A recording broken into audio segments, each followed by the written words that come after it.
Good afternoon and welcome to the May edition of our supply chain management webinars. A couple housekeeping things before we get started. If you have a question during the webinar, use your control panel and raise your hand. If I can, I will answer your questions during the webinar. If not, I will be staying online after the webinar is over to field any unanswered questions or anything that pops up in the interim. So let's get going on today. Today, we're going to talk about how Material Requirements Planning, MRP, uses multi-level bills of material. We're going to look at some standard bill of material formats. Then we're going to explore how bills of material and MRP work together to calculate when we should buy or build material to support our production schedules. And we're going to wrap it up talking about some of the problems that are caused when your bills of material are inaccurate. So let's look at some bill of material formats first of all. My wife and I are empty nesters. We do a lot of cooking. A lot of times we'll pull out a cookbook, and in this example here, it's a nice steak dinner. That recipe has a bill of material in it. That bill of material are the ingredients needed to produce that nice steak dinner. Some steaks, some scallions, some mushrooms, butter, this, that, and everything else. That's one format of a bill of material.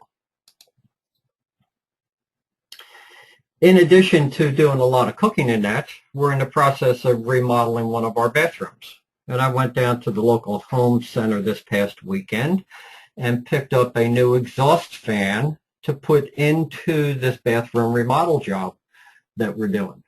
When I brought it home and opened it up, the instructions had a bill of material associated with it. It was a list of the things that were supposed to be in that box. Again, a different format of a bill of material. And finally, for those of you who know me personally, I am a passionate long-distance bicyclist. This is actually a picture of my current bicycle with full gear on it that I use when I'm out on my bicycling adventures. Underneath it, though, is a different version of a bill of material. This is called a multi-level bill of material.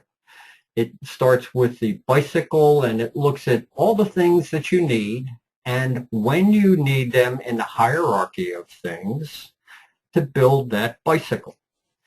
That's the type bill of material format that MRP requires, a multi-level bill of material. So now we've gone through some standard bill of material formats, and by all means, that is not an all-inclusive list. There are many different formats for bills of material, but these just give you an idea that they come in all different shapes and sizes. However, MRP, Material Requirements Planning, requires a multi-level bill of material parent-component relationship. So let's now go in and look at how that bill of material and MRP work together. And we're going to stay with the same bill of material that I showed you on the previous slide with the bicycle. Now, this is not the complete bill of material to build a bicycle. If I put that bill of material up here, you wouldn't be able to read it because it goes down somewhere around 8 to 9 levels. But this gives you the basic principle of a multi-level bill of material. You're building a bicycle. It requires components, namely frame, wheels, and drivetrain. And one of those components, the wheels, is made up of other components, the rim, the hub, and the spokes. In this example that we're going to be talking about, we're going to build a quantity of 1. Now, you could build 100, you could build 1,000. the logic works exactly the same no matter what quantity of the end item you're building. When we kick off an MRP explosion, it starts at the top of the bill of material. This is called level 0. Now, level 0 typically is the end item that you manufacture and sell to your customer. This has to be forecasted. The demand on those bicycles has to be forecasted. Everything from there beneath the 0 level, the top level of the bill of material, can be calculated. So MRP looks at the demand for the bicycles, calculates and creates planned orders to meet that demand. Once it creates those planned orders at level 0, they become demand for the components at level 1.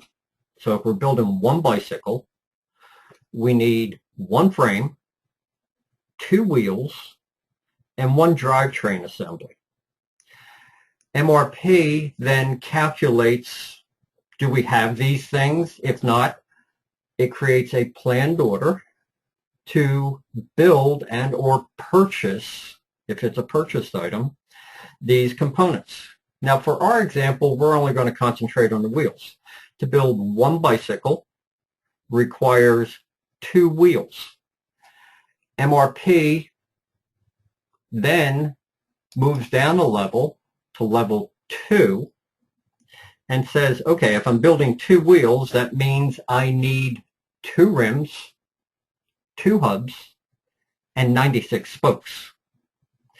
This is the essence of how bills of material guide the MRP explosion. And the reason it's called an explosion is because you start with a very small thing, the end item, and explode it all the way down through the bills of material to figure out just how many rims, hubs, spokes that I need to purchase so that when it's time to assemble the wheels, I have all those components there.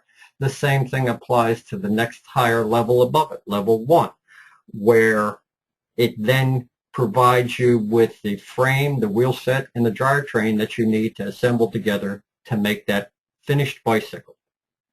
So that's how MRP and bills of material work together. All right, now, like anything else, bills of material can be inaccurate. And those inaccuracies can cause a whole bunch of problems. We're going to look at some of the ways bills of material can be inaccurate. You can have a quantity error. For example, in the slide that we just finished, if the wheels, it said a quantity of 1, MRP would plan only enough material to build 1 wheel.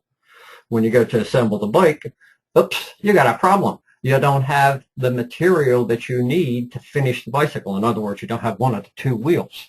That would shut down production. There are structure errors.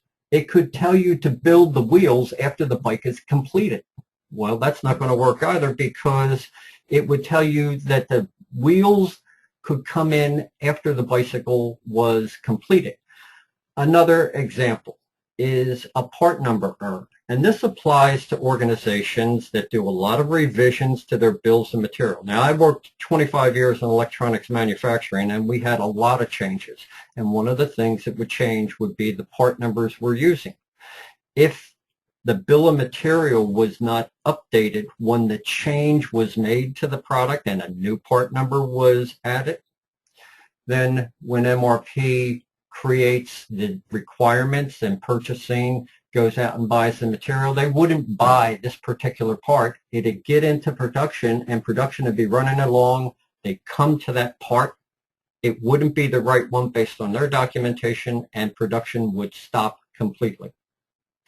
These are just some of the ways that we can inject errors into bills of material. So now I want to ask you a question.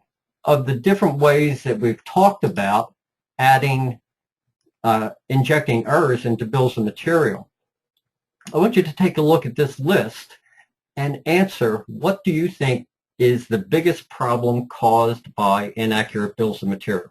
Now, I know it says you can select all that apply, but what I want you to do is, in your opinion, what are the top 3 problems caused by inaccurate bills of material? So take a minute, make your selection. When we get everybody voted, then we'll close the poll and we'll talk about what you all think are the biggest problems caused by inaccurate bills of material.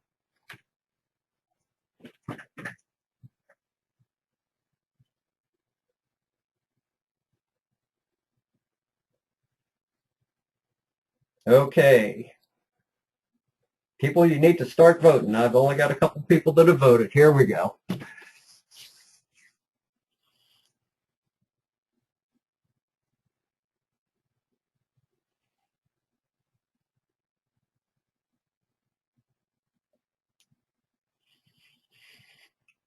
Okay. Everybody's voted. Let's take a look at what you voted.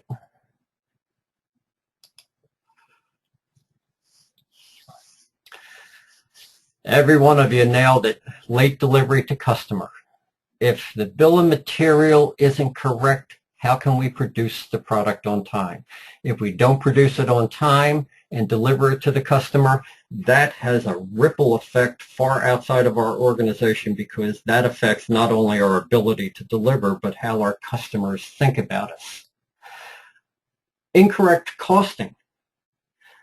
If the bill of material isn't correct and we use it to do a cost roll-up to figure out our cost of goods sold, it's either going to tell us that our costs are too little or too much. High expediting costs. High expediting costs is a really good one, because if we don't have the material, we either have to expedite another work center to get their stuff done quicker, or we have to pay expediting fees to get material in from our vendors quicker than expected. Borrowing material from one job to complete another job.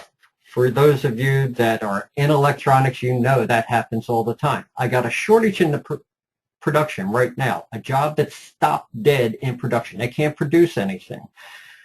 But I got the part that I need, or at least some of them, kitted up in a job that's sitting in the stock room waiting for its date to go into production. So what do?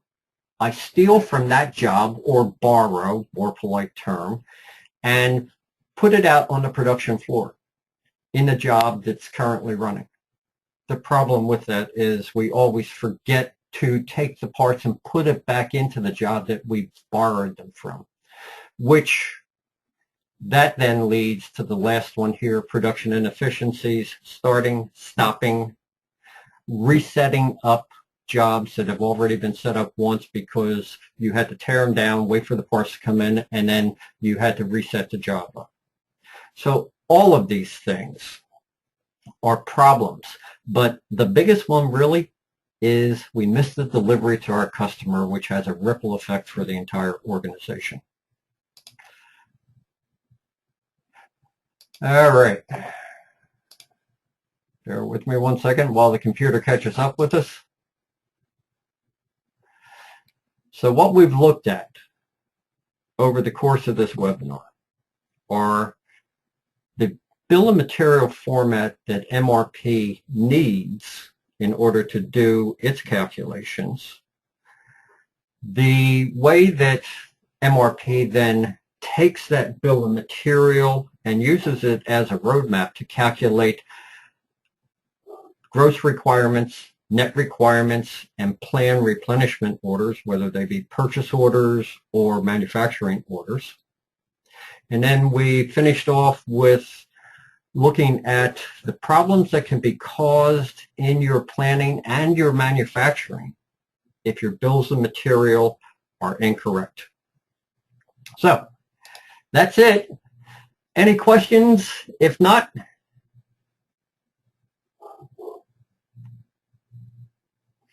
all right. Well, thank you all very much for joining us. Now, next month, third week in May, we will be talking about forward, backward, or midpoint scheduling, and when it's appropriate to use each one. Thank you all very much.